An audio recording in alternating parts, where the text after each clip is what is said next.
Boa noite, tudo Boa bem? noite, tudo bem com você? Tudo tranquilo. Então, nós temos uma entrevista sobre trajetórias profissionais pela Chapecó e a senhorita foi escolhida para ser a nossa entrevistada, uma alegria muito grande. E eu gostaria que você falasse um pouco sobre a sua formação profissional. Vamos lá, eu sou a Dayana, pessoal. Eu tenho mais de 17 anos no mercado, né? Já. Sou formada em administração com ênfase em recursos humanos. Tenho duas pós, uma em planejamento tributário, onde não gostei muito na época, né? Mas hoje me caiu muito bem. E depois rotinas trabalhistas e departamento pessoal, que é o que mais utilizo hoje nesse meio assim de formação. Ok. Quais empresas e ramos de atividade você já atuou? Eu comecei fazendo estágios, bem novinha, com 12, 13 anos, eu já auxiliava a minha avó em casa e comecei no mercado. Eu ganhava na época, acho que era 2,50, 3. Depois, com 16 anos, eu já comecei a estagiar. Então, comecei a estagiar numa loja de lingeries como atendente. E lá foi o meu primeiro contato profissionalmente. Eles trabalhavam na época já com a questão de líderes, era uma empresa de Blumenau e tinha uma filial em Chapecó, então não tinha ninguém de lá. Eles contratavam líderes e tinha uma galera bem novinha junto comigo, era 16, 17 anos, a maioria que trabalhava lá era estagiário. Então, meu primeiro emprego foi lá, eu comecei como atendente e depois fui para o estoque. Então, foram 2 anos e meio lá. E depois disso, eu comecei a faculdade, então não conseguia mais conciliar muito. E aí, eu fiz vários estágios, olha, uma média de, em um ano, acho que eu fiz uns 8 estágios e não me adaptava, não gostava, horário da faculdade não batia e tudo mais.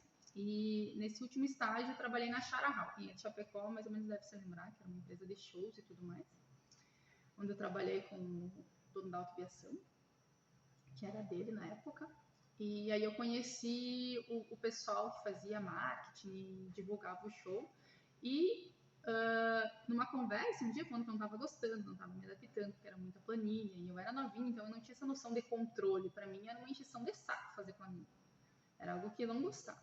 E aí surgiu a oportunidade de trabalhar como auxiliar administrativo com o irmão de um desses caras, que ele tinha uma empresa de software, na época era DSS Tecnologia. E aí ele disse, vou marcar uma entrevista, tu vai lá, a guria que tava com meu irmão tá saindo, se você gostar. E fui para lá, e deu certo. Então eu já estava na área, né? Eu era formada em estava fazendo faculdade de administração e achei um emprego na área. Então sem muita correria e tudo mais, foi uma indicação. E aí eu trabalhei por quase 12 anos com a mesma pessoa. Então eu saí da DSS, onde eu era secretária, ele abriu uma distribuidora e eu fui indo trabalhar com ele. Depois ele abriu uma outra distribuidora e eu fiquei nesse meio termo aí. Depois conheci o Edson e vim para Betão, em Erval Grande. Quais foram os desafios para conseguir o seu primeiro trabalho e como superou? E o que fez a diferença? Você comentou que você fez vários estágios, né? Então, dentro desses estágios, foi onde você conseguiu, que eu vejo que é uma das grandes dificuldades dos jovens, é saber com o que vai se identificar. Então, a pergunta seria mais ou menos nessa linha, para entender quais foram as dificuldades, não necessariamente de encontrar o primeiro trabalho, mas de se encontrar no mercado de trabalho. O estagiário é o pau para toda obra, né? Tu vai fazer tudo que te mandarem e deu. Então, o estágio nesse sentido é muito bom. E para mim, assim, foi a melhor coisa profissionalmente. Porque ali eu optei pela área que eu ia trabalhar. Então, eu fiz faculdade por 6 meses de contabilidade. E eu odiei, né? Não gostei. E daí, em seguida, como eu já estava meio que buscando novas oportunidades, surgiu a questão de trocar. Eu fui para administração, vou fazer administração, não deu certo. Geralmente a gente pensa, não deu certo, vou para ADM, né? E realmente aí eu me identifiquei, achei um emprego na área e foi ali que eu aprendi realmente a gostar do que eu faço e onde eu me achei como profissional. Próxima pergunta, então, tem tudo a ver com isso, né? Quais as suas maiores forças? Então, dentro desse cenário de fazer os estágios, etc., você conseguiu se encontrar, foi isso? Você conseguiu identificar quais foram as suas forças, aonde que você não gostava, o que você gostava? A pergunta é, quais são as suas maiores forças? Então, o estágio como um todo, conseguiu fazer vocês se entender, se identificar para prosseguir na vida profissional. Exato, a questão do meu emprego ali na DSS foi onde me trouxe muitas possibilidades. O Anderson, que era o dono, ele era uma pessoa muito tranquila, ele gostava de ensinar. Então foi aí que eu comecei a gostar da área de administração. Na época era uma secretária, né? Cuidava do contas a pagar, do contas a receber, eu estava aprendendo a lançar notas, a gerar boletos. Então, rotinas administrativas mesmo, do todo. E foi ali que eu comecei a gostar e me identifiquei e estou até hoje. Hoje, lógico, mais com humanas, né, do que o lado mais financeiro e rotineiro de administração. Quais foram as oportunidades que permitiram alavancar a sua vida profissional e se tornar uma grande profissional? A DSS foi a primeira que me abriu portas. Assim, o Anderson foi uma referência profissional, porque eu tinha 18 anos quando comecei a trabalhar com ele e eu fiquei até quase 30 trabalhando com ele. Então, ele me deu a oportunidade de crescimento, ele me ensinou como ser uma profissional bacana. Assim, eu tinha um espelho muito bacana. Ele era uma pessoa muito flexível, muito acessível, gostava de ensinar. Então, assim, a primeira base foi ali, porque eu saí crua, né? Eu não tinha experiência nenhuma e fui aprendendo. E ele foi me auxiliando. E quando eu vi, já era gerente da distribuidora e nós estávamos trabalhando junto na mesma parceria. Então, a minha oportunidade profissional foi muito bacana. E aí logo depois ele fechou as empresas, né? Ele acabou se desgastando demais, porque hoje o ramo empresarial é um pouco complicado, taxas, impostos, então foi uma coisa que ele não conseguiu se adaptar, virou e foi virar coach, né? Hoje ele é um coach, palestrante, e aí diante disso surgiu a Betel, do nada lá, sem pretensão nenhuma, uma empresa no Rio Grande do Sul, interior do Rio Grande do Sul, Erval Grande, e quando eu conversei contigo, né, me deu uma carta assim muito ampla para dar continuidade na minha trajetória. E foi um desafio enorme vir para Betel, você sabe, né? Os primeiros meses foram punk, mudar de cidade. O que é internet? Para mim era o roteador lá, que dava internet, tudo certo, né? E aprender a trabalhar diretamente com as pessoas, a controlar, a identificar problemas, a identificar situações. Então, assim, a Betel fechou com chave de ouro. Eu vim com uma bagagem um pouquinho diferente de visão de mundo, porque como uma distribuidora não tinha contato com pessoas. E com a Betel modificou tudo isso, né? Eu vim direto trabalhar com A Betel pessoas. te jogou no fogo. Me jogou no fogo, atrito, problemas. Então, assim, a Betel fechou com chave de ouro a minha trajetória. Assim. Muitos percalços, né, no caminho, muitas pedras, mas não tenho o que reclamar. Hoje até a minha família foi por causa da Betel, então eu sou muito grata. Uma das grandes oportunidades que mudaram a sua vida profissional, você já comentou, foi a Betel. E a gente é muito grato por isso e pela parceria de muitos anos. Mas quais as suas maiores fraquezas? Você comentou algumas que você não se identificou com a área de contabilidade, mas num contexto mais amplo. Que lá quando a gente começa a vida profissional, você tem que saber medir as suas forças, suas fraquezas. Você falou muito das suas forças, de ser muito dedicada, de ser muito proativa. Mas a Dayana, quais são as fraquezas, quais são os medos, quais são as angústias da Dayana? Porque a gente sempre constrói um excelente profissional em cima de um excelente ser humano. Então, tenta resumir um pouquinho para nós isso hoje, a Dayana como profissional. Uma das minhas maiores dificuldades é a impulsividade, né? Eu sou muito impulsiva, eu ajo no ato, na hora. Isso dificulta bastante às vezes, né? Mas, às vezes, me ajuda. Mas então, também isso é bom porque é muito proativo, exatamente, né? Exatamente, mas eu vejo como um problema porque, às vezes, eu quero resolver. E eu ajo no momento. Então, junto com a impulsividade vem a minha falta de paciência.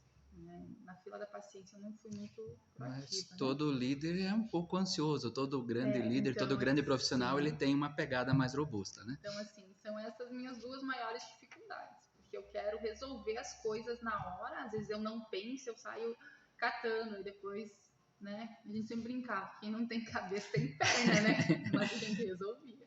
Hoje eu já tô bem mais tranquila nesse sentido, mas mesmo assim, dependendo da situação, isso me faz... Começou a amadurecer e aprender a lidar, a guardar, a entender. E, diante disso, quais as ameaças que esse lado mais ansioso, mais... No decorrer da carreira a gente vai amadurecendo, né? Mas dentro da tua carreira e olhando para o futuro, que ainda tem muito chão pela frente, o que você vê de ameaças para a Dayana como profissional?